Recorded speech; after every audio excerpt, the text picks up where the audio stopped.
सक्षम police times news 112 सक्षम जनते करके आज प्रयागराज में ऐतिहासिक अकल्पनीय, चाहे नाव वाले थे, चाहे होटल वाले थे, चाहे लघु व्यापारी थे, चाहे साधु सन्यासी थे, या सरकार थी, इतना मिला, इतना मिला, इतना मिला, जिसको कभी कल्पना भी करने में प्रभाव नहीं, विचार नहीं करते होंगे। ये कहते हुए अपने वाणी को विश्राम करता हूँ। समय है तो जरूर 1 मिनट आप कार्य का निरीक्षण करें। इतनी मेरी प्रार्थना।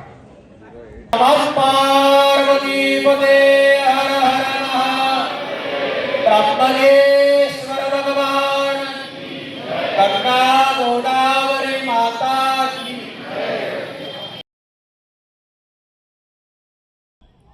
आगामी कुंभमेळ्याच्या तयारीला आता खऱ्या अर्थानं धार्मिक अधिष्ठान प्राप्त झालंय। दक्षिण गंगेचं उगमस्थान असलेल्या त्र्यंबकेश्वरच्या पवित्र कुशावर्ती तीर्थावर आज भक्ती आणि शक्तीचा अभूतपूर्व संगम पाहायला मिळाला। अमृत मंथनाच्या स्मृती जागवणारा भव्य ध्वजस्तंभ कुंभमेळ्याची शान वाढवण्यासाठी सज्ज झालाय।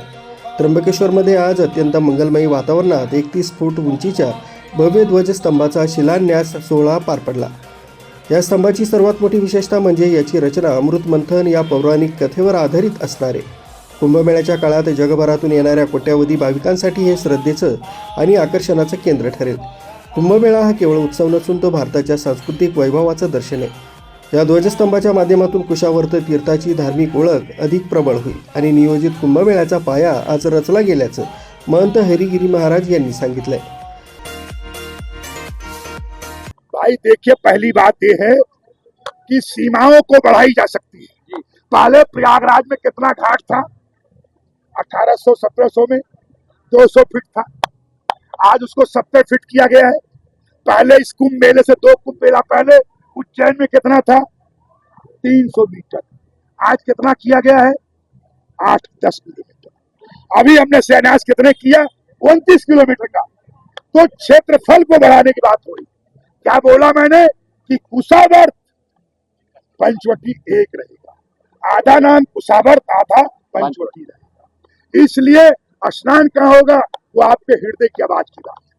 हमारा काम है अधिक से अधिक सिंहस्थ में आने वालों को 50 से लेकर 80 करोड़ को स्नान कराया जाए। कितना क्षेत्रफल चाहिए आप अपने हृदय पे हाथ रख के देखिए। वो मेरी कल्पना नहीं है, हमारी कल्पना तो क्या थी, कितनी गाड़ी खड़ी होगी, उसके लिए 30 किलोमीटर क्षेत्र बढ़ाया जाए, इधर 30 इधर, 5-5 कोस की हमने प्रार्थना किया। इसकी परिक्रमा जितनी होती है, 5 गांव इधर 5 गांव इधर सारे ले लिया जाएगा, तो गांवों का विकास हो जाएगा और सब चीजों का विकास हो जाएगा। पार्थिव जी। या सोहळ्याला राजकीय आणि धार्मिक क्षेत्रातील दिग्गज व्यक्तिमत्वांची उपस्थिती लाभली। वेदमंत्रांच्या जयघोषात आणि विधिवत पूजेनं स्तंभाची पायाभरणी करण्यात आली। कुंभमेळा प्राधिकरणाचे अधिकारी, आमदार आणि स्थानिक प्रशासकीय अधिकारी, नगरसेवक, नागरिक, साधू महंत यावेळी मोठ्या संख्येने उपस्थित होते। राज्य सरकार आगामी कुंभमेळा ऐतिहासिक करण्यासाठी कटिबद्ध आहे। भाविकांच्या सोयीसुविधांसोबतच त्र्यंबकेश्वरच्या सौंदर्यात आणि धार्मिक पावित्र्यात भर घालणारे उपक्रम प्राधान्यानं पूर्ण केले जातील, असा विश्वास कुंभमंत्री गिरीश महाजन यांनी व्यक्त केला। कोणतेच असं म्हणणार नाही, मी आपल्याला सांगतो, सगळे अतिशय खुश आहेत, अतिशय वेगाने कामं सुरू आहेत।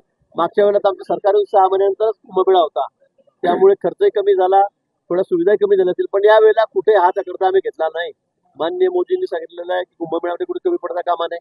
माननीय देवेंद्रजी सांगितलं की जे लागेल ते सगळे करा।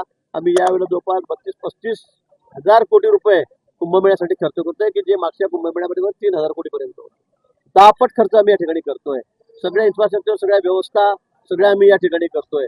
भाविकांची येणाऱ्या सुरक्षा यासाठी महत्वाची, सुंदर झाला पाहिजे, स्वच्छ झाला पाहिजे, और सुरक्षितही झाला पाहिजे। कुठे स्टॅम्पेड होता कामा नये, कुठे ट्रॅफिक जाम होता कामा नये, कुठे जीवितहानी होता कामा नये, यासाठी आमचा या ठिकाणी प्रयत्न आहे। कुशावर्तावरील ध्वजस्तंभ केवळ धार्मिक प्रतीक नसून सिंहस्थ कुंभमेळ्याच्या आगमनाची खूण मानली जाते। अमृत मंथनातून निघालेल्या कुंभाचं रक्षण ज्या ठिकाणी झालं त्या पवित्र कुशावर्तावर हा शिलान्यास झाल्यानं भाविकांमध्ये आनंदाचं वातावरण पसरलंय। न्यूज ब्युरो, सक्षम पोलीस टाइम्स, न्यूज 112, नाशिक।